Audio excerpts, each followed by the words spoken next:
Meus irmãos, a paz do Senhor, irmão Luciano aqui. Para mim é um prazer estar aqui com os irmãos. Eu congrego aqui em Itaipuaçu, na Assembleia de Deus, Ministério de Madureira, aqui em Itaocaia Vale. Meu pastor é o pastor Ananias, a sua esposa é a missionária Jurema. Nós somos aqui do campo de Maricá. Nosso pastor presidente é o pastor Sérgio e nossa finalidade aqui é estar compartilhando da palavra de Deus, fazendo pré-aula dessa revistinha aqui, né? A EBD Betel Dominical. E hoje nós chegamos aqui na lição de número 3. Vamos falar sobre o livro do profeta Joel. Lembrando que estamos estudando esse trimestre os profetas menores. Na aula anterior nós falamos a respeito do profeta Oséias, né? Falamos ali muito sobre o grande amor de Deus e a infidelidade do povo de Israel. E hoje nós vamos aqui estar tratando sobre o livro do profeta Joel. Joel, ele profetizou ao reino do sul, né? Aqui embaixo. Ele é um profeta que morou em Judá e foi levantado para profetizar nessa região. Profetizou para Benjamim e Judá, as duas tribos que estavam no sul. Nós sabemos que depois ali da morte de Salomão houve um racha, né? Israel, que era um reino unido, as 12 tribos, houve um racha, 10 tribos foi para o norte e 2 tribos vieram aqui mais para o sul. O tema da lição de número 3 é Joel, mensagem de juízo, um chamado ao arrependimento e promessas. Textual: santificai um jejum, apregoai um dia de proibição, congregai os anciãos e todos os moradores desta terra, na casa do Senhor vosso Deus, e clamai ao Senhor. Verdade aplicada, o avivamento bíblico é precedido de arrependimento genuíno, quebrantamento e oração.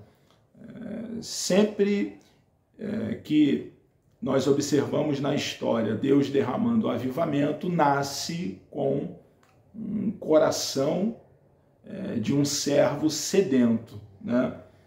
Que se põe a orar, buscar a face de Deus, com o coração quebrantado e pedindo a Deus, percebendo a necessidade, pedindo a Deus para que Deus avive a sua obra, né? Aqueça o coração, inflame a alma do servo, mas não só essa busca pessoal, mas também, né, que esse avivamento alcance os nossos irmãos e a igreja do nosso Senhor espalhado na face da terra. Então, a oração, o coração quebrantado e o arrependimento da nossa parte sempre precede um avivamento. E nós precisamos buscar em Deus um avivamento. Deus é quem produz avivamento. Nós buscamos, nos colocamos diante da face do nosso Deus, mas é o nosso Deus quem produz o avivamento. O objetivo da lição: apresentar o cenário da mensagem do profeta Joel, destacar a mensagem do profeta Joel, e o terceiro objetivo é ressaltar lições dos profetas Joel para os dias de hoje. O texto de referência, irmãos, está aqui em Joel, no capítulo 2, do versículo 27 ao versículo 29 e também o versículo 32. Nos diz assim o texto sagrado: e vós sabereis que eu estou no meio de Israel, e que eu sou o Senhor, vosso Deus, e ninguém mais, e o meu povo não será envergonhado para sempre.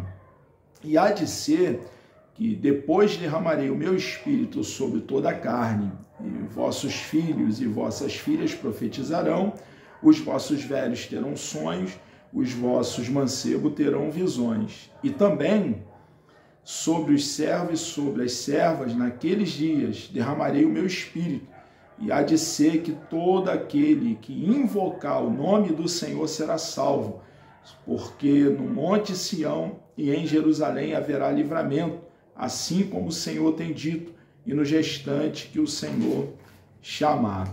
Introdução.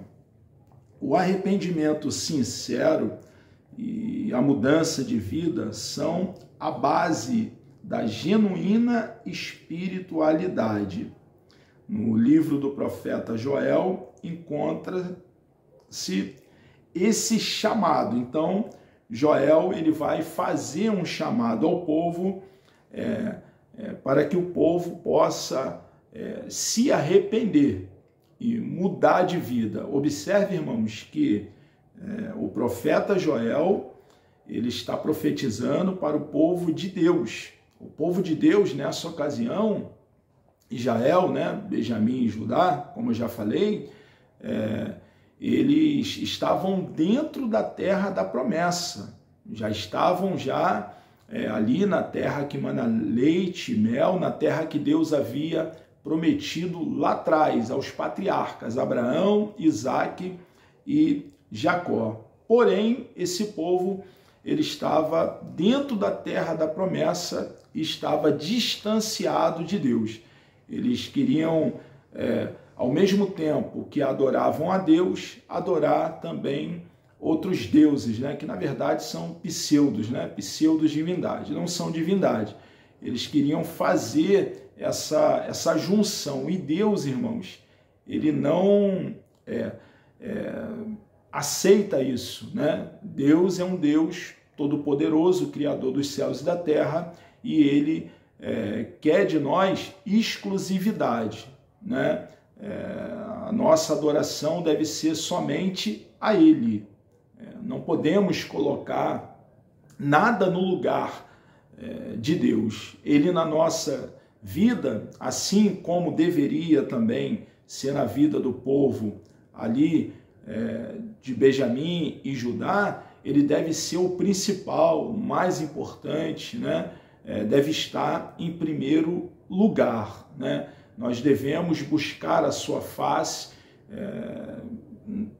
manter o relacionamento com ele, manter a comunhão. Aquela expressão é muito interessante que nós encontramos no livro de Gênesis. E Enoque andou com Deus, Encontramos ainda, Noé andou com Deus, Essa expressão significa que eles desfrutaram de íntima comunhão com o seu Criador. Então, essa comunhão ela precisa ser mantida, Nós precisamos constantemente fazer uma autoavaliação, nós cristãos, como igreja, olhar para dentro de nós mesmos e buscar o arrependimento, e uma mudança de vida. Nós precisamos sempre estar buscando a face de Deus para poder diariamente nós agradarmos o nosso Senhor. Então, Oséias, ele faz esse chamado ao povo, Deus levanta ele nesse período, esse período caótico, podemos dizer assim. Israel aqui estava vivendo uma vida, mais uma vez, o Reino do Sul, desregrada, dissoluta, e quando isso acontece, quando o povo está afastado de Deus, Deus então, através da sua bondade, do seu amor, da sua misericórdia, ele levanta um profeta para que esse povo volte ao caminho novamente. Sempre que Deus, antes de Deus punir, e observe que Deus não passa a mão por cima da cabeça do seu povo, isso é um alerta para nós.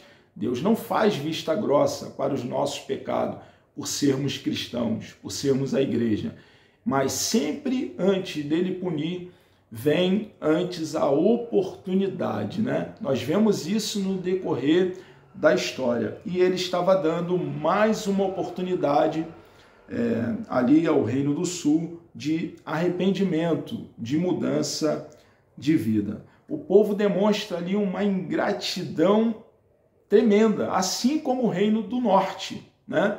Assim como o Reino do Norte, nós estudamos, né, na lição anterior, assim como eles estavam completamente afastados de Deus dentro da terra da promessa, também aqui na região do sul, Benjamim e Judá também estava distante de Deus, e o profeta foi enviado por Deus. Isso é bondade de Deus, misericórdia de Deus, para poder trazer o povo mais uma vez para junto de Deus. Irmãos, nós não podemos deixar esses ensinos no passado, né? Esses ensinos estão aqui para advertência nossa, né? Para nossa orientação. Nós precisamos, então, ter cuidado com a nossa vida. Observe, é o povo de Deus desfrutando de tudo aquilo que Deus havia proporcionado ao povo. Observe que Deus tirou o povo com mão forte, braço estendido, juízos grandes, da casa da servidão, lá dentro do Egito, debaixo do jugo de Faraó, do açoite dos egípcios. Arrancou eles de lá. Essa, é claro, é uma segunda geração. A primeira geração, devido à incredulidade dos 12 espias, né? Os 12 espias foram enviados, dos 12, 10 trouxe uma mensagem incrédula, é claro, exceto Josué e Caleb, uma mensagem negativa, fez o povo desmaiar, e devido a essa incredulidade, para cada dia que os espias estiveram lá, espiando a terra, e eles ficaram 40 dias espiando a terra, 1 ano, Deus então derramou um juízo. Que juízo foi esse? Aquela primeira geração, devido à incredulidade.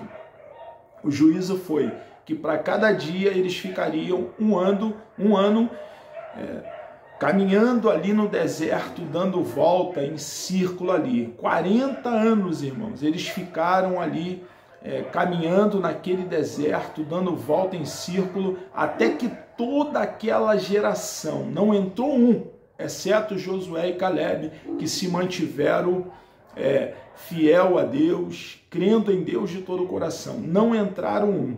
Agora, aquela primeira geração diz que os seus filhos seriam despedaçados pelos gigantes. Então Deus, ele naquela ocasião, ele diz, os vossos filhos, que vocês disseram que vão ser despedaçados por gigantes, eu darei a terra a eles. Então, essa aqui é a segunda geração. E agora, irmãos, os filhos daquela primeira geração, dentro da terra de Canaã, já havia ali atravessado o Rio Jordão, chegado em Gilgal, conquistaram Jericó. Jericó teve aquela situação em Ai, mas depois conquistaram Ai, e na direção de Josué foram conquistando dentro da terra da promessa, irmão. Agora eles estavam desfrutando daquilo que Deus havia prometido. Eles estavam completamente distanciados de Deus. E aqui nós vemos mais uma vez, irmãos, uma advertência para a nossa vida como igreja, irmãos, para nós mantermos a nossa intimidade com Deus, mantermos uma vida de oração, de jejum, de estudo sistemático na palavra do nosso Deus, para que nós, em momento algum, irmãos, possamos nos afastar do nosso Deus, mas que possamos cumprir a nossa missão e, no final, dizer como Paulo, completei a carreira e guardei a fé. O cenário da mensagem do profeta Joel. Qual era o seu contexto, né? Joel profetizou numa época de grande devastação em toda a terra de Judá. O contexto histórico de Joel vai trazer, apresentar um tempo de calamidade, decorrente de uma destruidora praga de gafanhoto e de uma grande seca. E isso, irmãos, tanto a praga de gafanhotos quanto a seca era a mão de Deus punindo o seu povo para trazer um despertamento ao povo. Nós devemos, é claro, que algumas dificuldades que passamos por obedecer um chamado de Deus. Algumas vezes, por estar na direção de Deus, nós passamos por algumas dificuldades. Isso aconteceu com o apóstolo Paulo, e aconteceu também com os discípulos.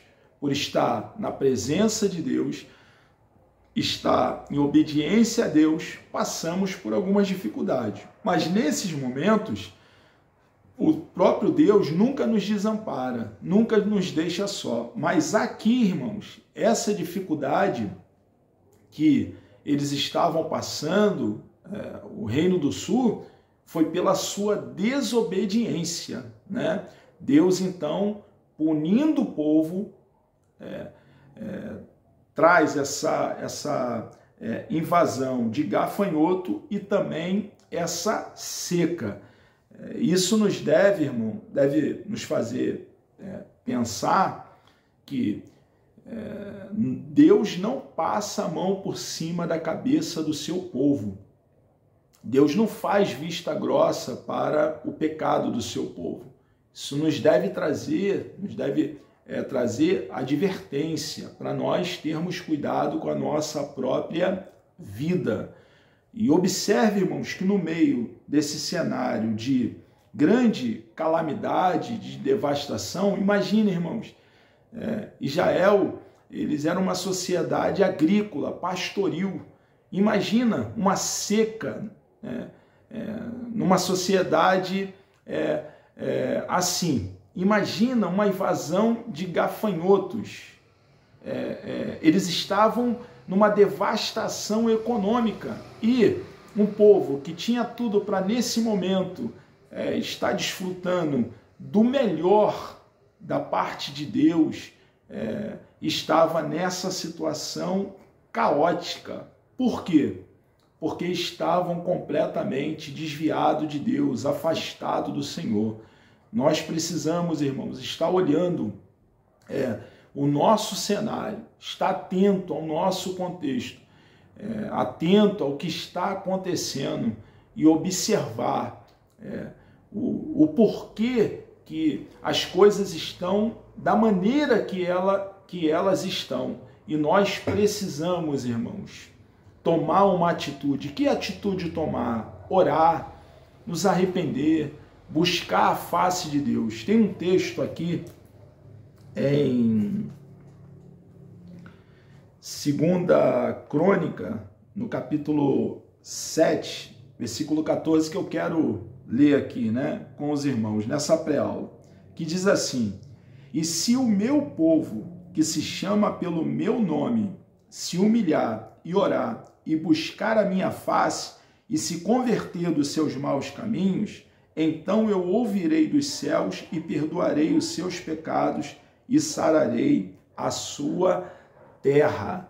Nós, irmãos, precisamos, em momentos difíceis, de grande dificuldade, nos colocarmos diante do nosso Deus em oração. É claro que eu não estou falando que somente nesses momentos que nós devemos nos aproximar de Deus. Não é isso que eu estou falando. Porque nós precisamos manter uma comunhão com o nosso Deus, uma intimidade com Deus. Mas, nesses momentos, irmãos, nós precisamos nos aproximar de Deus ainda mais. Eu me lembro aqui, em uma ocasião de dificuldade, e essa dificuldade que os discípulos passaram foi justamente por seguir a Jesus. Esse acontecimento se deu quando Jesus deixa uma multidão do lado de cá do Mar da Galileia e ele entra em um barco. Está em Mateus capítulo 8. E o texto diz que os seus discípulos o seguiram. O texto diz que após eles entrarem no barco, se levanta então uma grande tempestade. Os discípulos, irmãos, eles ali dentro do barco, havia pelo menos 4 que conheciam bem aquele mar da Galileia. Eles pescavam ali, o mar da Galileia era o ganha-pão deles, né? É chamado de mar, mas as águas são doces. É o lago de Genezaré, o lago de Tiberíades. E eles conheciam bem aquele lago, mas chegou um ponto, irmãos, que as águas estavam entrando dentro do barco. O barco estava quase indo a pique e eles ficaram com medo. E nesse cenário caótico de medo, de dificuldade, eles que já estavam perto, eles se aproximaram ainda mais do nosso Senhor e Salvador Jesus Cristo. E Jesus Cristo, na ocasião, ele, devido estar fazendo a obra de Deus durante todo o dia, Marcos vai dizer, narrando sobre o mesmo episódio, que já era tarde, Jesus estava, então, cansado e estava dormindo. Eles se aproximam de Jesus para despertá-lo. O que motivou eles a se aproximar foi o medo, né? Até aparece ali no grego, quando a gente examina o texto, quando Jesus diz, por que temeis, homens de pouca fé? Ali no original está medo covarde. Porém, irmãos, tiveram medo.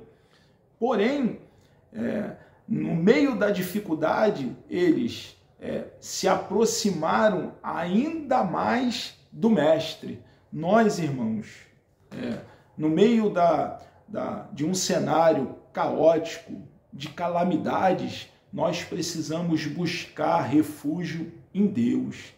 Precisamos orar ao Senhor, porque o nosso Deus, irmãos, ele é um Deus que não cochila, não dorme, não tosqueneja. Ele está pronto para nos ouvir e para nos atender. Mas ele deixou um meio, um veículo, que é a oração, para que possamos buscar a sua face. Mas Deus já não sabe da nossa situação? Claro que Ele sabe, né? Ele é onisciente, Deus conhece o nosso passado, presente e futuro. Antes que haja uma palavra nos nossos lábios, Ele tudo conhece, mas Ele deixou esse meio, irmãos, para que nós possamos, então, buscar a sua face. Não é fazer dele um amuleto da sorte, não é isso. Só buscá-lo quando precisamos, quando estamos em aperto. Observe que os discípulos já estavam perto dele, já desfrutavam de comunhão com ele, de intimidade com ele.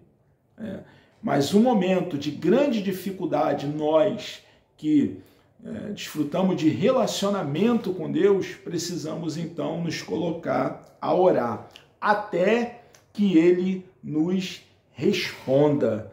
E Ele é um Deus que responde, irmãos. Ele é um Deus pessoal, é um Deus que vê, é um Deus que ouve e é um Deus que fala. Ele responde. É bem verdade que algumas vezes Ele vai nos dar não, outras vezes Ele vai dizer aguarde, espere.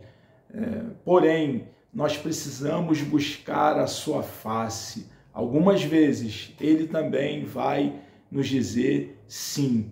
E nós precisamos ter convicção, irmãos, nós cristãos, convicção em nossa alma, que quando Deus nos dá não, Ele sabendo o que é melhor para nós, é para o nosso bem. Porque o sim de Deus seria para nos trazer dificuldade. Nós, então, precisamos orar e nos colocar, irmãos, na dependência de Deus sempre, sabendo que Ele sempre irá fazer o melhor para nós. Então, o povo, irmãos, ele estava nessa situação. E aqui, né, ao contrário dos discípulos ali, do texto que eu fiz referência, que estavam passando por dificuldade naquele momento, naquela tormenta que foi acalmada por Jesus e eles chegaram no objetivo lá na região de Gadara, ao contrário deles ali que estavam passando por problema, por estar seguindo ao Mestre, e pelo apóstolo Paulo, que por estar tomando a direção que Deus havia o orientado, está passando por algumas dificuldades, eles aqui estavam passando por essa seca que devastou ali o Reino do Sul, por essa invasão de gafanhoto devido à desobediência. Então, fica aqui ensinamentos preciosos para nós, irmãos. O pecado não compensa. Nós precisamos, irmãos, buscar força no nosso Deus, que através do Espírito Santo habita dentro de nós, para nós nos mantermos fiéis a Ele.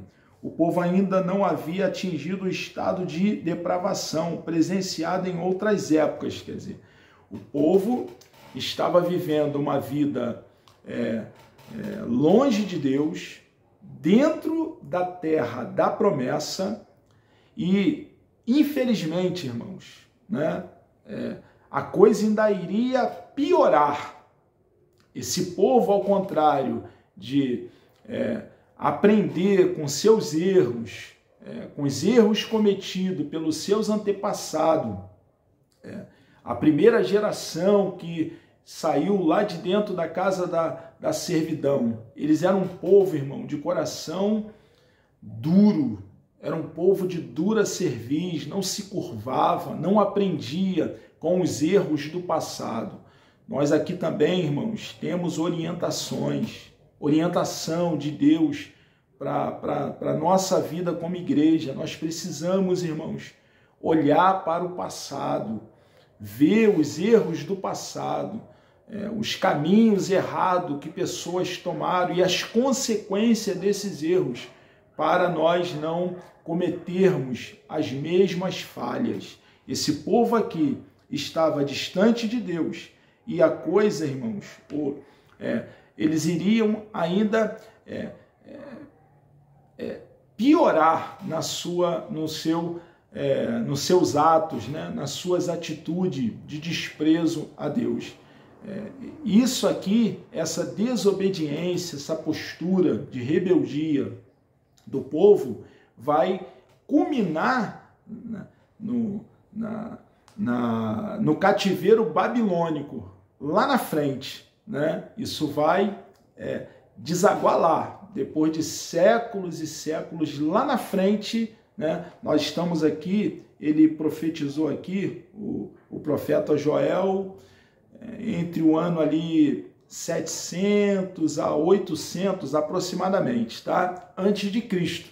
Quer dizer, isso vai trazer consequências lá na frente, Deus dá oportunidade ao povo e o povo rejeita. Deus usa os profetas madrugam, irmãos, profetizando, ensinando a palavra de Deus. Em uma outra ocasião, o profeta Jeremias também foi levantado para profetizar para esse mesmo povo, porque Jeremias também profetizou ali na região do sul, a Benjamim e Judá. Jeremias madrugava e o povo, irmãos, Jeremias madrugava pregando para o povo, profetizando para o povo, chamando o povo à realidade, e o povo fazia, sabe o quê? Dava de ombro, para o profeta Jeremias. Jeremias foi lançado no calabouço, Jeremias foi preso num tronco de árvore. O povo odiava o profeta Jeremias. A palavra que o profeta Jeremias trouxe era uma palavra de confronto, porque o povo estava afastado e Deus ele corrige a quem ele ama. A mensagem era uma mensagem também de peso, como aqui a mensagem trazida pelo profeta Joel, mas o povo não deu ouvido à palavra de Deus. Quando Deus, irmãos, ele traz uma palavra de confronto para nós cristãos, para nós a igreja, é para o nosso bem, irmãos. quando Deus usa os nossos líderes, os nossos pastores, para nos chamar a atenção, calcado, embasado, fundamentado biblicamente, não é para o nosso mal, não, pelo contrário, é para o nosso bem, porque Deus quer que estejamos nele, arraigado e fundamentado nele, e não disperso, né, como o povo estava aqui nessa ocasião. A coisa, então, esse estado de depravação presenciado em outras épocas ia atingir um estado ainda pior, né? Eles iriam demonstrar ainda no futuro o quê? Uma formalidade na religião. Isso, irmãos, nós devemos ter muito cuidado, né? Porque é possível nós, como igreja, como cristão, fazer a coisa certa com a motivação equivocada, né? Fazer a coisa certa como um religioso. Irmãos, que o caminhar para o templo, para a casa de oração, para o edifício, né, que chamamos também de igreja, que seja a continuidade, irmãos, de uma vida de piedade, né, de uma vida de comunhão com Deus, de dedicação, de estudo na sua palavra, uma vida de temor, de reverência a Deus. E ao caminharmos para o templo, irmãos, que seja uma continuidade lá, porque lá, quando nos reunimos com os nossos irmãos, como igreja, e glorificamos o nosso Deus, adoramos o nosso Deus, irmãos, nós que essas expressões de louvor, de adoração, junto com os nossos irmãos, abraçando os nossos irmãos, congregando com os nossos irmãos, amando em Cristo os nossos irmãos,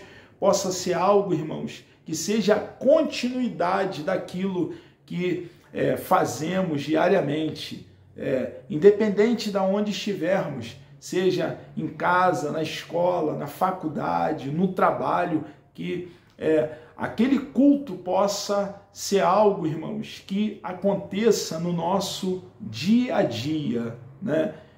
Para que não se torne uma religiosidade, uma formalidade seca, né? Sem graça, insossa, né? Sem vida, sem vida. Conhecendo um pouco mais o profeta. Então, nós vemos aqui, irmãos, que é mais um profeta que nós aí não temos muitas informações sobre ele, né? O significado do seu nome no hebraico é o Senhor é Deus. Ele era filho de um homem chamado Petuel. Tem aqui o nosso professor aqui da lição, nosso comentarista, ele faz referência aqui a uma revista da editora Betel, do ano de 1994, tá? E o comentarista, na época, né, lá em 1994, era o evangelista Valdilon Ferreira. E ele coloca o profeta Joel ali na época do rei Joás, tá? Então, sendo assim, ele ali profetizando nesse período desse rei, simultaneamente, sendo dessa forma, tá? Enquanto Joel, o profeta, estava aqui profetizando ao sul, o profeta Eliseu simultaneamente estava, né, mais ao norte, profetizando as 10 tribos, que também estavam desviadas de Deus, dentro da terra da promessa, uma terra que manava leite e mel, uma terra próspera, uma terra frutífera. Dentro também da terra que Deus havia prometido aos patriarcas, eles também estavam ali completamente é distanciado de Deus, e assim como Deus levantou profetas para profetizar ao Reino do Sul, Deus também levantou profeta para profetizar ao norte. Apesar da escassez de informações, né, sobre o profeta Joel, no Novo Testamento nós vemos ali uma referência ao profeta Joel feita pelo apóstolo Pedro, ali em Atos capítulo 2, naquele dia, quando houve ali o derramar do Espírito de Deus, né? Ali Pedro faz referência ao profeta Joel. É interessante, irmãos, isso é um método, né, de entendermos a palavra do nosso Deus. A Bíblia, ela interpreta a própria Bíblia. Então, nós precisamos discorrer a Bíblia, né, estudar, são mais de 31 mil versículos, estudar todo o conteúdo bíblico e quando observarmos que existe mais de um texto falando sobre o mesmo episódio, o mesmo acontecimento, nós precisamos então examinar todos os textos que falam sobre esse mesmo acontecimento, porque os textos vão de forma a complementar, lançar luz sobre aquele mesmo acontecimento, para que possamos então ter um entendimento mais tranquilo. Então, embora, né, não tenhamos aí muitas informações sobre o profeta Joel, por Pedro também ter feito referência a ele, nós sabemos, é claro, isso é algo bem certo, né, que o profeta Joel foi uma pessoa histórica, um profeta que foi levantado por Deus ali naquele dado momento. A invasão dos gafanhotos, 1:2. Nos dias de Joel aconteceu grande destruição por uma praga de gafanhotos, que devastou toda a plantação. O momento era caótico, era um caos, tá? Deixando o povo na fome. Nós encontramos isso dentro do livro do profeta Joel. Havia fome e miséria. E, irmãos, atrelado a essa invasão de gafanhoto, também aconteceu ali uma seca dentro da terra, tá? E com certeza era a mão de Deus pesando sobre o seu próprio povo. Isso é um alerta, como eu já tenho falado, para nós não acharmos, né?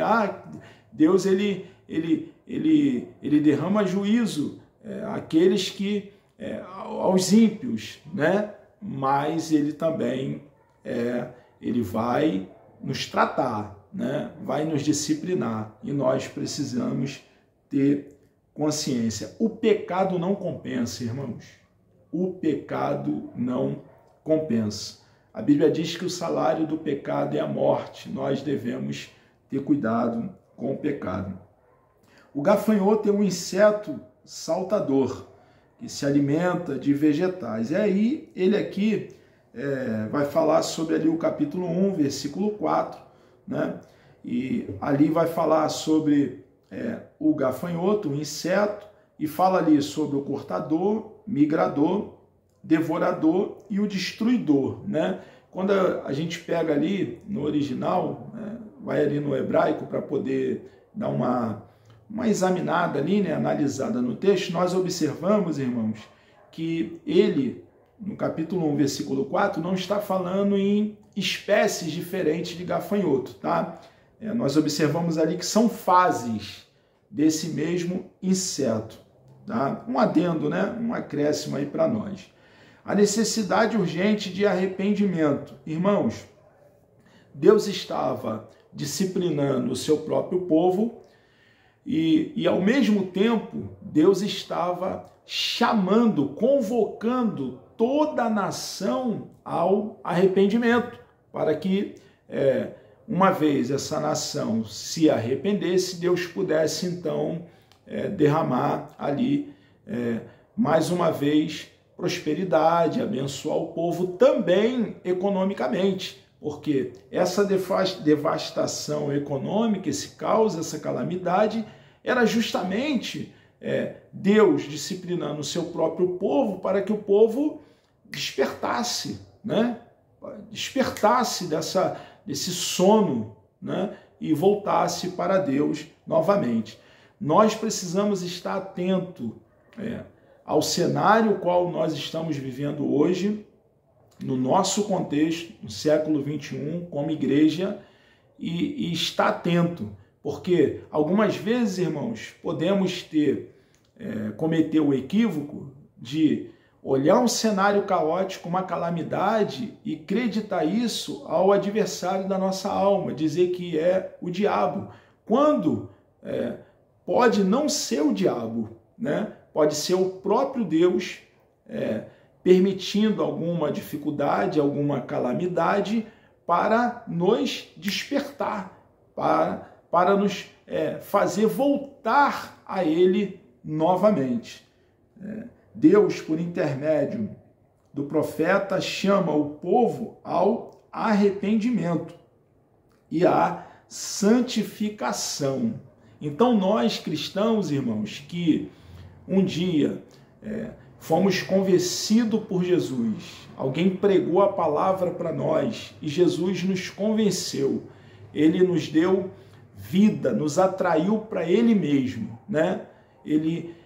Alguém falou de Jesus para nós e Jesus nos convenceu e nós cremos e nos arrependemos. Nós que nascemos de novo, passamos pelo ato da regeneração, do novo nascimento, e estamos nesse processo de santificação, onde o caráter de Cristo ele vai sendo amadurecido em nós, desenvolvendo em nós, e esse processo de santificação vai durar por toda a nossa vida, até a nossa passagem para o nosso Senhor através da morte física ou do arrebatamento, do nosso arrebatamento quando o nosso Deus nos tirar aqui dessa terra. Nós precisamos, irmãos, ter consciência de que precisamos desejar diariamente que o Espírito Santo, que começou em nós essa obra, ele permaneça fazendo.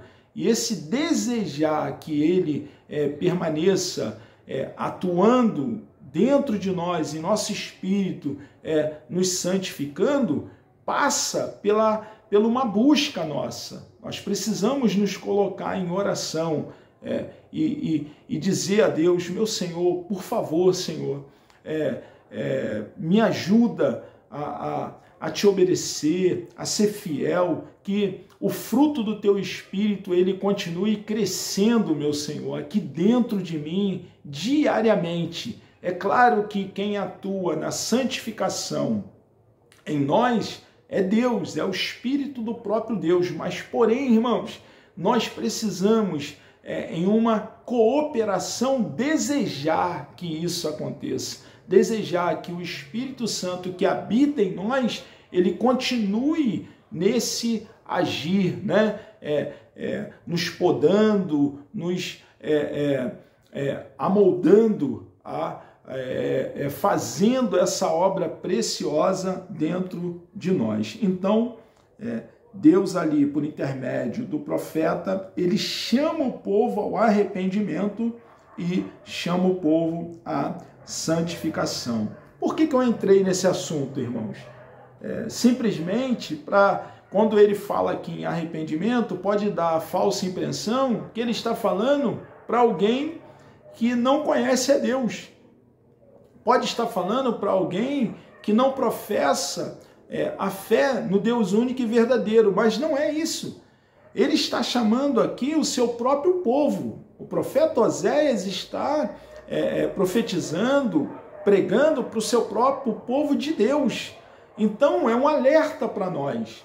Não é nós, eu já abracei a causa do cristianismo e isso, tomamos tudo de uma vez e pronto. Não, irmãos.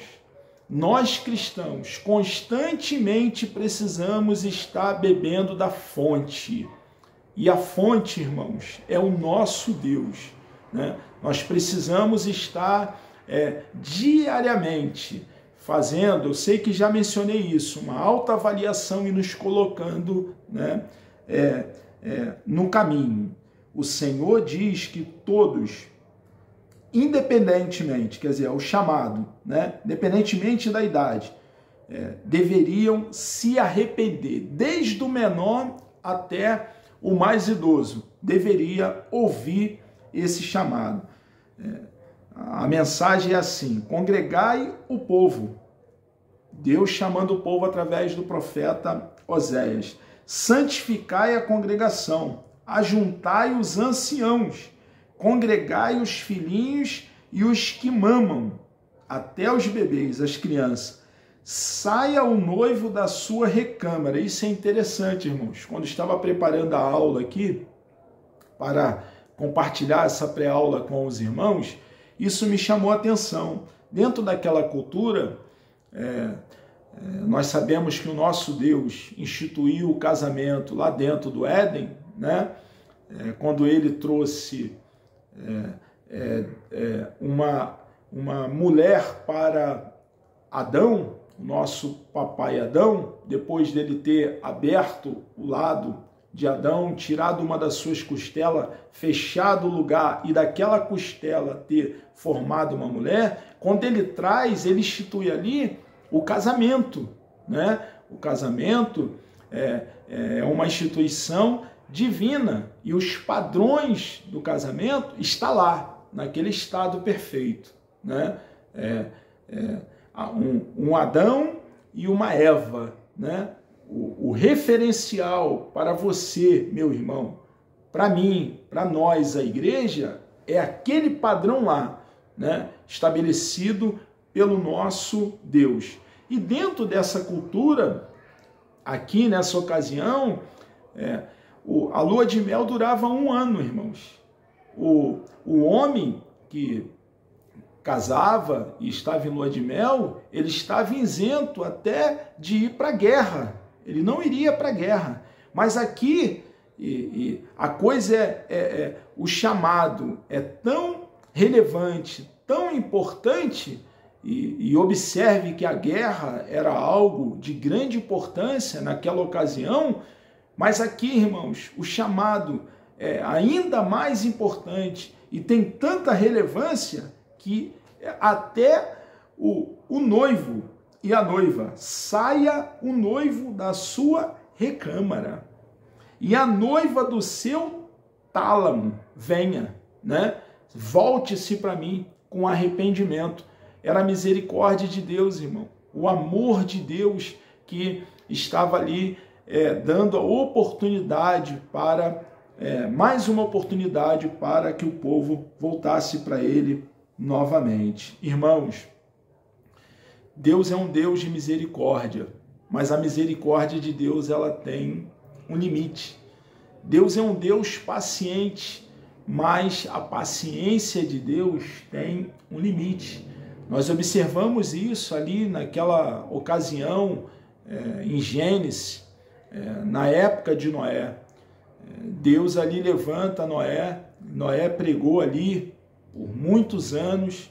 Noé foi um pregoeiro da justiça, falou de Deus ali para aquele povo, e o povo, dava de ombro, né? Como esse povo aqui, nessa ocasião, que Deus enviava os profetas, dava de ombro, desprezava, virava as costas, até o dia, irmãos, que a arca foi construída e começou as águas, irmãos, descer sobre a face da terra, e o texto diz que a arca foi selada. Deus selou a arca. Já era, irmãos. A paciência de Deus tem limite. Hoje é o tempo da oportunidade. Nós estamos pregando o Evangelho, falando do amor de Deus, falando do amor de Jesus. É o tempo da oportunidade. Nós estamos aqui falando que Jesus é o único caminho, Jesus é a vida, Jesus é a escada que foi estabelecida, tocando a terra aos céus, que Jesus é o único mediador. A oportunidade, irmãos, é agora. A oportunidade para você, meu amigo que me ouve, é hoje. Para nós, igreja, a oportunidade de estarmos voltando ao caminho, estar no caminho, arraigado em Deus com seriedade, com compromisso, com temor no coração. É um chamado à responsabilidade, nós como igreja, como povo de Deus, mas também a você, meu amigo, que ainda não abraçou a causa do cristianismo. A oportunidade para você, perto da sua casa. Observe quantas igrejas há perto da sua casa e você passa e lá está louvando a Deus, às vezes alguns hinos da harpa, às vezes alguns hinos do cantor cristão, às vezes algumas comunidades evangélicas perto da sua casa, meu amigo, louvando alguns hinos, né, que nós ouvimos aí nas rádios. O que é isso? Isso é Deus te dando a oportunidade. Não dê de ombro para Deus, né? Se volte para Ele, Ele está te chamando, Ele está te atraindo, Ele está fazendo, Deus Todo-Poderoso, que a palavra dEle penetre a tua alma, o teu coração. Ele está ferindo você com a palavra. Nós não sabemos quanto tempo temos ainda, e Deus vai nos dar de oportunidade, mas a oportunidade é hoje. É hoje. Não vire as costas para Jesus. Ele é aquele que pode fazer coisas tremendas na sua vida. E o melhor, irmão, e o melhor, meu amigo, te dá a salvação da sua alma, né? Te dá o privilégio de você desfrutar por toda a eternidade junto dele mesmo, naquela cidade que está toda preparada. É interessante que o apóstolo Paulo, em dado momento, ele foi arrebatado até o paraíso, o terceiro céu, e ele diz que lá ele ouviu palavras inefáveis, palavras que não é lícita falar ao homem. O que o apóstolo Paulo ouviu lá na eternidade, né? É uma pergunta, né?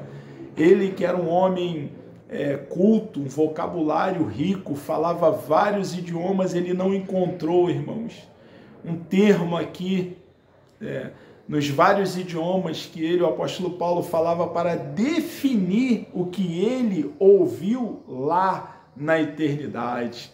Irmãos, aquilo que nunca subiu ao nosso entendimento, irmãos, é o que nos aguarda lá. Ah, meu amigo, você que está hoje tendo essa oportunidade, procure aí uma igreja evangélica, vá lá, né?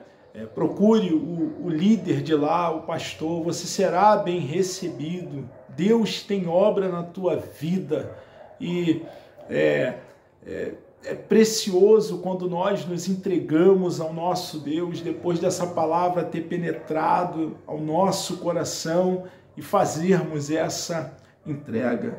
Deus então estava aqui chamando o povo a voltar novamente, a se entregar novamente. Era um período de oportunidade, irmãos.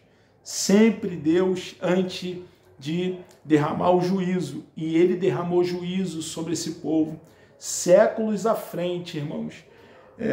Os babilônios, na direção com o governante Nabucodonosor, invadiu ali o Reino do Sul, e tinha por capital Jerusalém, sitiou Jerusalém, e em 3 levas levaram eles para a Babilônia, e eles passaram lá 70 anos cativo. Não era escravo, né? Eles eram exilados, tá? Há uma diferença.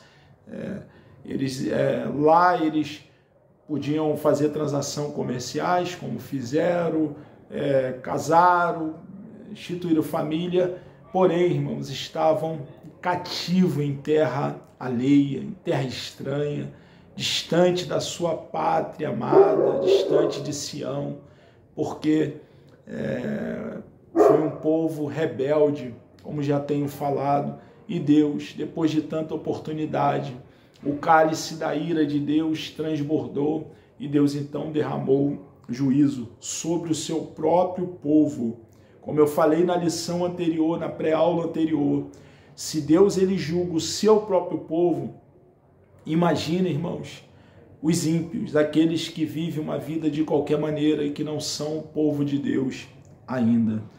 Também deveriam guardar na memória como o pecado traz graves consequências à vida daqueles que insistem em sua prática, sem responder ao chamado do Senhor para uma vida de santidade. Então é um alerta para nós, a igreja, e também é um alerta para você, meu amigo, que ainda não abraçou a causa do cristianismo. Fazei sobre isto uma narração, continua, né? A profecia, a pregação ali do profeta Oséias.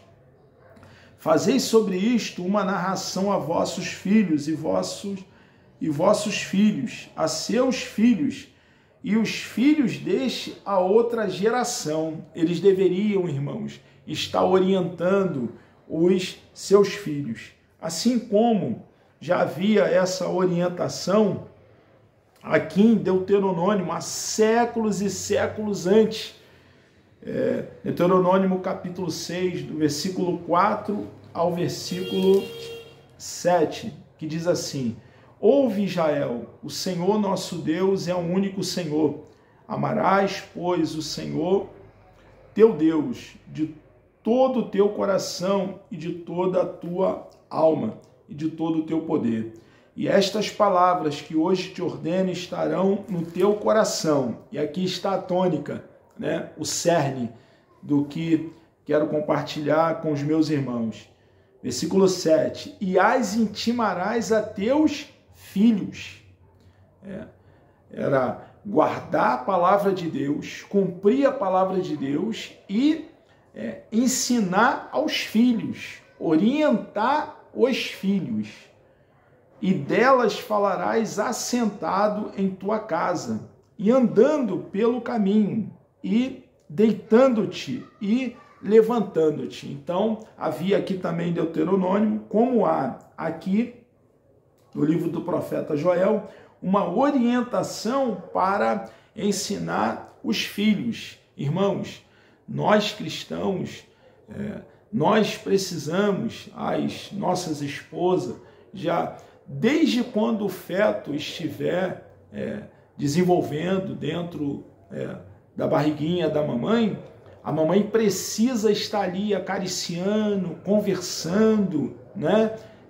Expressando o seu sentimento de amor pelo feto e também já falando da palavra, né? É claro que isso é uma coisa muito inocente, né, da parte da mamãe, mas, meu irmão, isso é relevante, isso tem um grande valor.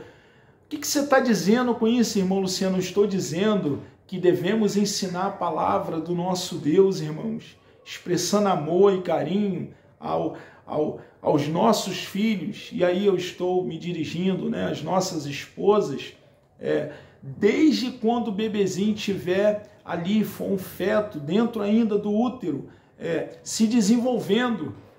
Eu estou dizendo, irmãos, que o ensinamento bíblico para as nossas crianças deve ser desde tenra idade, desde o início, irmãos. Nós devemos orientar, ensiná-los, irmãos. Irmãos, esses ensinamentos aos nossos filhos vão livrá-los, guardá-los de muitos pecados, que ao contrário, irmãos, se eles um dia fossem lá para fora e virassem as costas para Deus e experimentassem o mundo lá fora, eles estariam cometendo. Mas por termos essas atitudes, essas práticas, irmãos, a possibilidade, irmãos, é muito grande dos nossos filhos não passar por dificuldades lá fora, dificuldades no sentido de tomar contato com um pecado, tomar contato com uma vida rebelde, uma vida complicada. Então nós precisamos, irmãos, seguir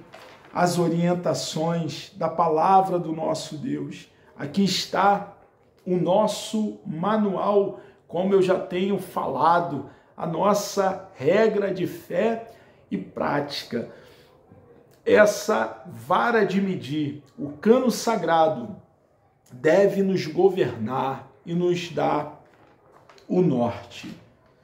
Capítulo 2, entramos aqui então no 2, a mensagem de Joel. A singularidade da mensagem do profeta é que ela se origina de uma experiência do cotidiano, ou seja, a contemplação de uma praga de gafanhotos. Ela dá origem ali, né, àquela situação que estava acontecendo. Eles, irmãos, estavam passando por essa seca e também por essa invasão de gafanhoto devido à desobediência. E fica aqui um alerta, irmãos, porque o texto também nos ensina que algumas vezes, por nós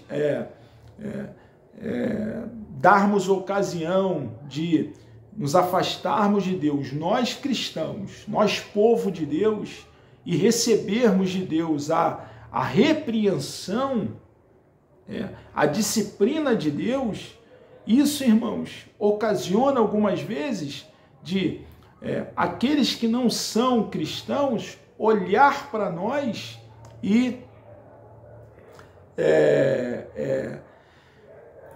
achar que o nosso Deus não pode nos livrar e o nosso Deus ter a honra dele ferida, porque as pessoas que não são cristãs ainda, eles não têm uma maturidade espiritual para entender que o nosso Deus, ele nos prova, ele nos disciplina, ele trata de nós. Então, ao ver, observar, algumas vezes nós passando por alguma dificuldade, calamidade, devido os nossos pecados, as nossas transgressões, isso vai fazer com que a honra do nosso Deus seja ferida, porque eles vão olhar para nós e vão dizer, cadê o Deus dele? Não quero dizer que nós passamos por dificuldade, e sempre que passamos por dificuldade, por algumas lutas, por alguns problemas, isso é ocasionado porque o nosso Deus está nos disciplinando, porque estamos aí afastados de Deus. Nem sempre. O nosso Deus nos prova para o nosso fortalecimento, para o nosso amadurecimento. Mas existe dificuldade, e aqui dentro desse contexto é o caso de dificuldade que é devido à nossa desobediência ao nosso Deus. E isso vai dar ocasião para aqueles que não são evangélicos, olhando essa dificuldade que estejamos passando, dizer, cadê o Deus dele? Nós temos isso, irmãos, em textos bíblicos, por exemplo, quando Nabucodonosor ele invade o Reino do Sul, ele, irmãos, no pensamento dele, ele era o senhor da terra. Na cabeça de Nabucodonosor, eram os deuses dele que estavam entregando Benjamim, Judá, o Reino do Sul, Sião, Jerusalém, na mão dele. Mas, na verdade, irmãos, quem estava fazendo isso, irmãos, era o Deus Todo-Poderoso. Naquele momento, os exércitos de Nabucodonosor eram os exércitos de Deus. Deus estava fazendo uso de Nabucodonosor para disciplinar o seu próprio povo. Mas para Nabucodonosor, ele achava, irmãos, que os deuses dele, que na verdade não são deuses coisa nenhuma, são obra das mãos dos homens, achava que os deuses deles dele que estava dando a vitória a ele. Nós devemos ter muito cuidado, irmãos, para que a honra do nosso Deus não seja ferida e nós sejamos justamente aqueles que damos ocasião para que os não cristãos pensem dessa forma. Sua mensagem se destinava tanto à liderança quanto aos moradores da terra. Nessa ocasião, lá dentro, daquele contexto, a liderança estava também, a liderança ali de Israel estava totalmente afastada de Deus. Não só o povo, mas também os líderes. E o povo, irmãos, nunca vai passar o púlpito, um púlpito fervoroso, uma igreja fervorosa, um púlpito inflamado, uma igreja inflamada. A igreja nunca ultrapassa o púlpito. É um alerta para nós, que Deus nos chamou para estarmos ajudando os nossos irmãos e liderando. Nós temos que ter esse cuidado.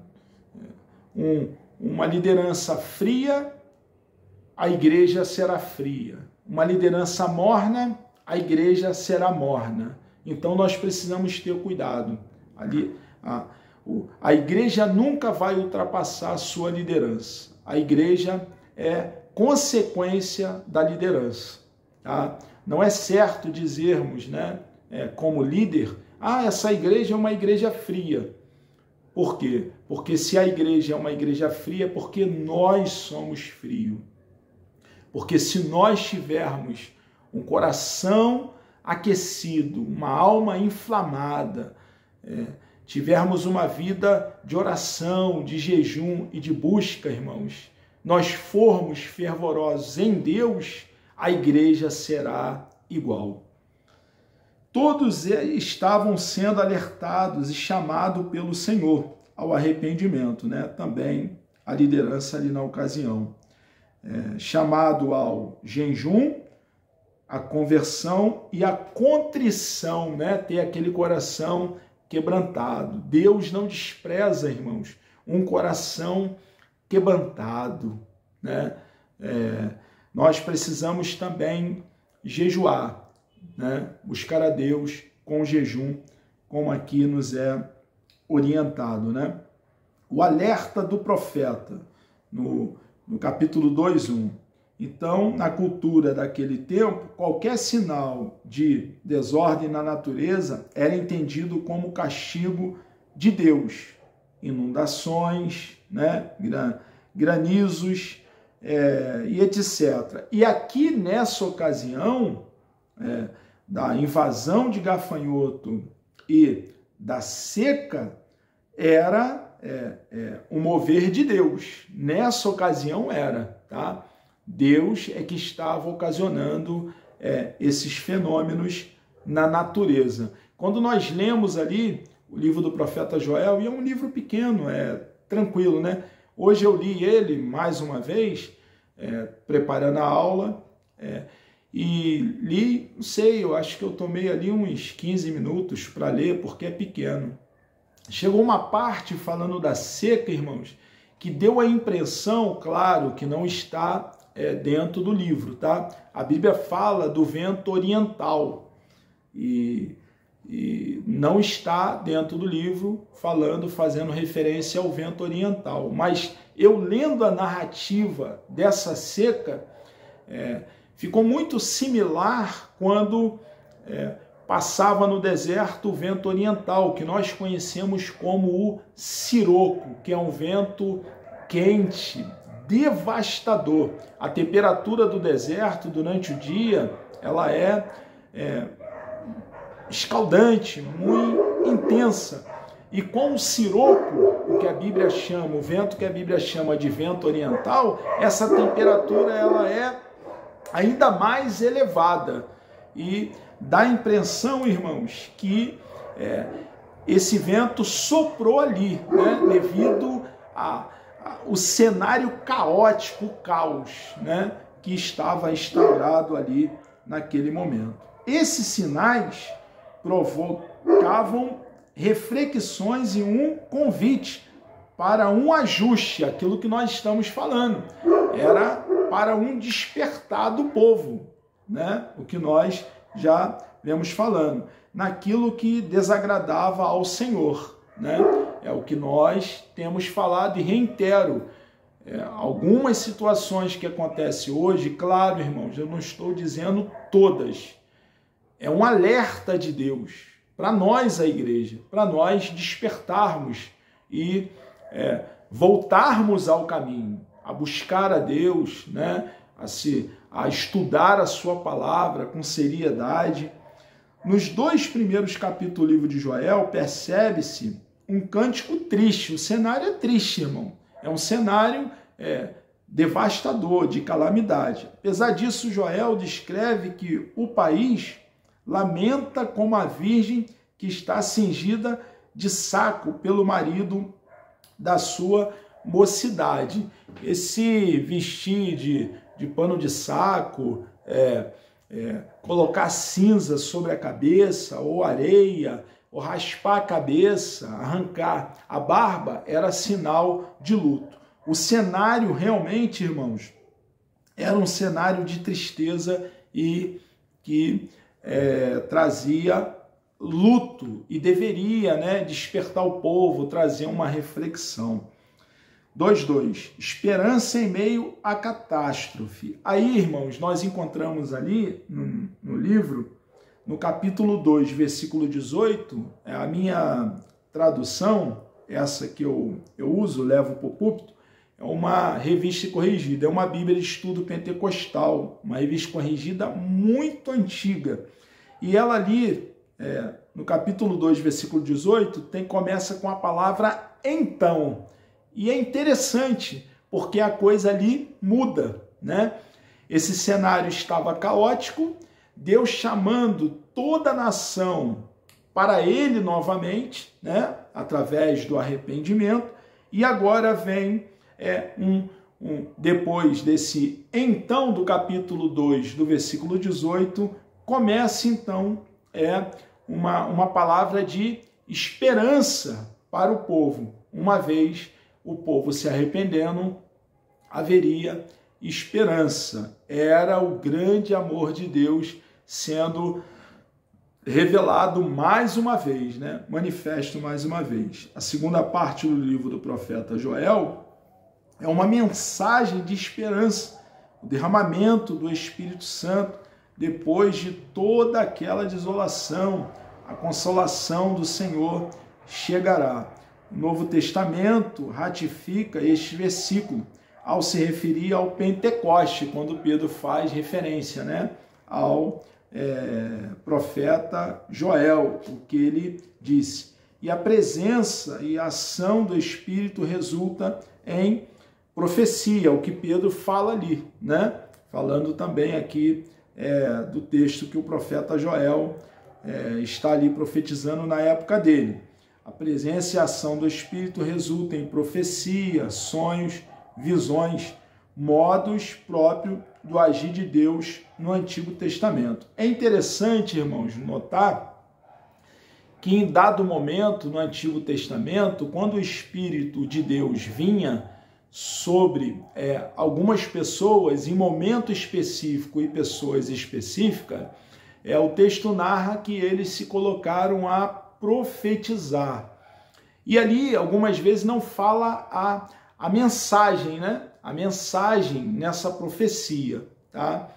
Fala de um enchimento do Espírito Santo e narra que aquele que foi cheio do Espírito Santo se colocou a profetizar. Isso tem ali, acontece com Saul, acontece com aqueles 70, né? Que Moisés chama, depois de ter sido orientado pelo seu sogro Jetro, e acontece em algumas outras ocasiões. Existem alguns teólogos, irmãos, hebraístas, homens respeitados na academia, né?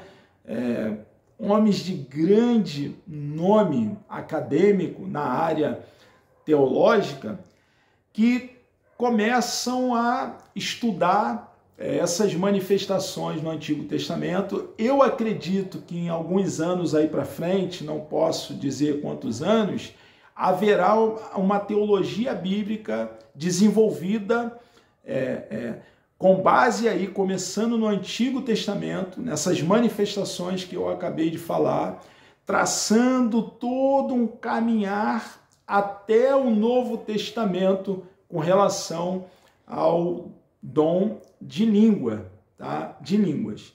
Esses teólogos hebraístas já começam a ver uma possibilidade no Antigo Testamento, nesse momento específico do enchimento do Espírito Santo ali, como eu já falei, em algum dado momento, algumas pessoas, e essa manifestação de profecia ser, naquele momento, o dom de falar em outras línguas no Antigo Testamento.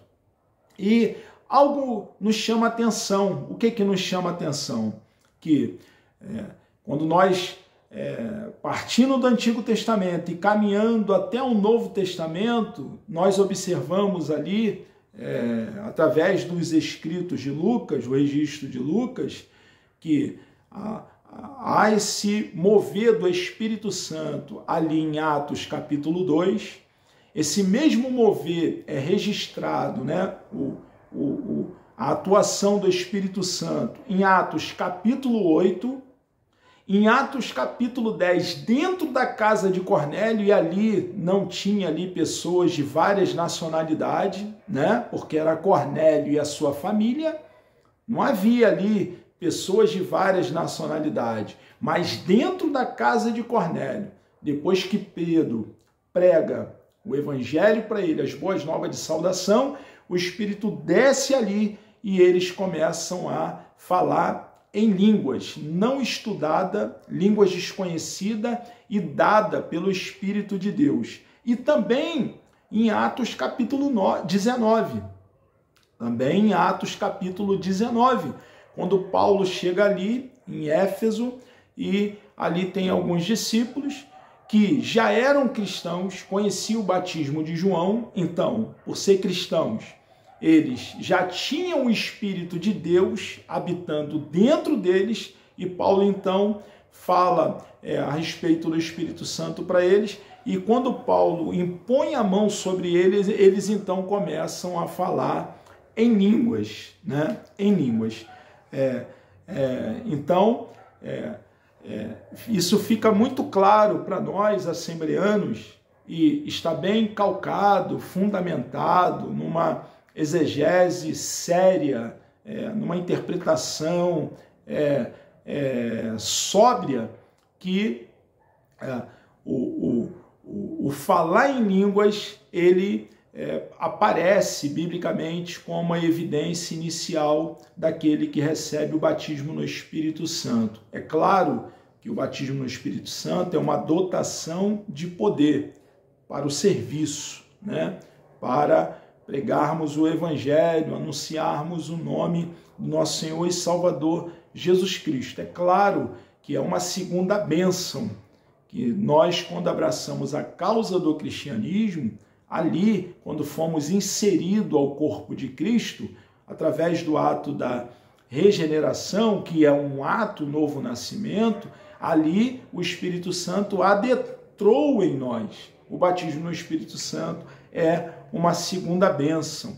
Meu amado irmão, igreja, busque o batismo no Espírito Santo, né? A promessa é para aquele que crê. Jesus fez a promessa e é para aquele que crê.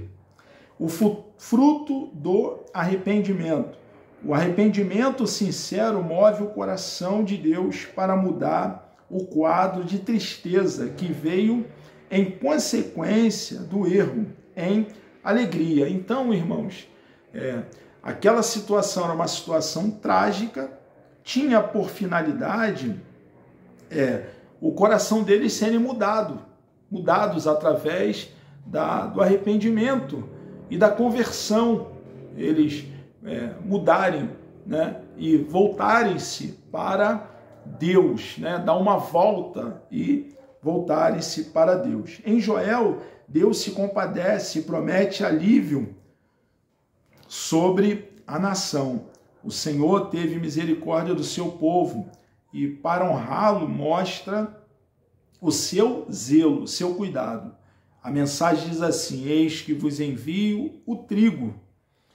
Qual era a promessa? Uma vez o povo se arrependendo e voltando para Deus, no lugar de seca, no lugar de devastação pelo gafanhoto, haveria o quê? Trigo. Eis que vos envio o trigo, o mosto, o óleo, e dele sereis fartos, e vos não entregarei mais ao opróbrio, à vergonha entre as nações. O Senhor restauraria, é uma promessa, irmãos, de restauração. Restauraria as colheitas devoradas pelos gafanhotos, e o povo seria suprido em suas necessidades básicas. Meu irmão, o nosso Deus é o Deus provedor. Ele é o nosso Deus supridor. Ele é o Deus que nos dá saúde. Ele é o Deus que abre porta de emprego, mantém a porta aberta. Ele é um Deus que cuida de nós em todos os detalhes. E Ele é o Criador, irmãos, de todas as coisas. É o Criador dos céus, da terra e do mar. E não só o Criador, mas como também é o sustentador de todas as coisas. E isso, irmãos, deve fazer nós, cristãos, como igreja, descansar no Senhor, né? Não podemos aí duvidar da sua provisão, do seu suprimento, do seu cuidado, porque Ele tem cuidado de nós até aqui, irmãos. Ele tem nos trazido até aqui embaixo da sua proteção, da sua ajuda, do seu abrigo, e Ele vai continuar nos ajudando. Então, nós não precisamos ficar ansiosos, né? Precisamos sim arregaçar a manga da camisa e nos qualificar, estudar, trabalhar, e a luta, né? Porque o trabalho é uma honra, é algo honroso para nós, mas com a consciência, irmãos, que o nosso Deus, nós podemos contar com a sua ajuda diariamente.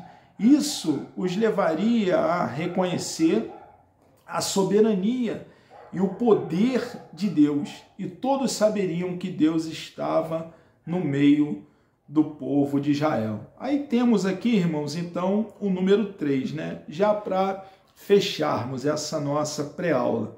Joel para hoje. A mensagem do profeta é clara, né? Cristalina para nós. Havendo arrependimento autêntico e fidelidade por parte do seu povo, o Senhor Deus é poderoso para transformar o cenário de desesperança em vitória definitiva. Quer dizer, Deus estaria mudando aquele cenário, aquele quadro devastador, Ele estaria mudando toda aquela situação, né? Toda aquela situação seria mudada. É preciso ter em mente que quando o termo últimos tempos, e esse termo aparece muito ali, né? No livro de Joel, é usado na Bíblia, tem uma conotação de esperança. Trata-se da vitória final de Deus. Arrependimento genuíno. Ao contemplar aquele cenário de destruição, Joel admoesta aos seus compatriotas a buscar a santificação, quebrantamento e maior submissão ao Senhor. Santificar em um jejum, a mensagem, né, do profeta Joel ao povo. Apregoai um dia de proibição, congregai os anciãos e todos os moradores desta terra, na casa do Senhor, vosso Deus, e clamai ao Senhor. Tais palavras ainda hoje ecoam no coração daqueles que, sensíveis à voz de Deus, anseiam por sua manifestação, destruindo o mal causado pelo pecado dos homens.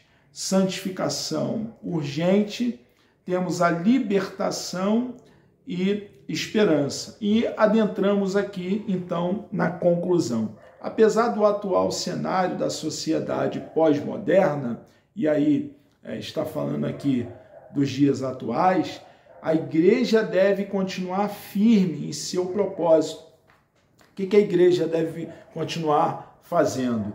Deve continuar pregando o evangelho, que confronta os homens com seus pecados e anunciando a esperança que há em Jesus Cristo. Meus irmãos, nós ficamos por aqui. Essa foi a pré-aula. Querendo o bom Deus, na próxima lição, nós estudaremos sobre o livro de Amós, né? É tempo de buscar o Senhor de todo o coração, tá?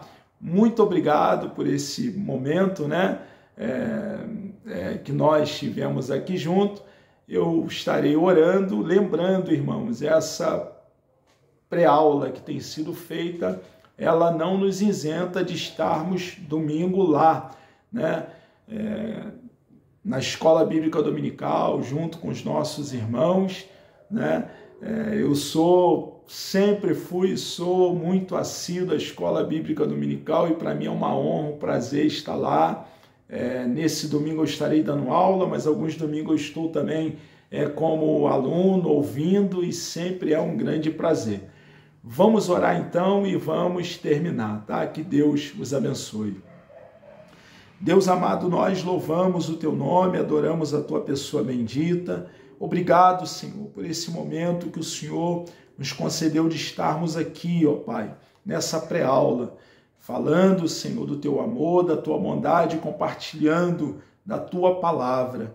Meu Deus, conceda-nos, ó Pai, um dia abençoado na Tua presença, ó Deus querido. E domingo, ó Pai, uma aula ali abençoada na Tua presença. Nós assim oramos e lhe agradecemos, em nome de Jesus. Amém.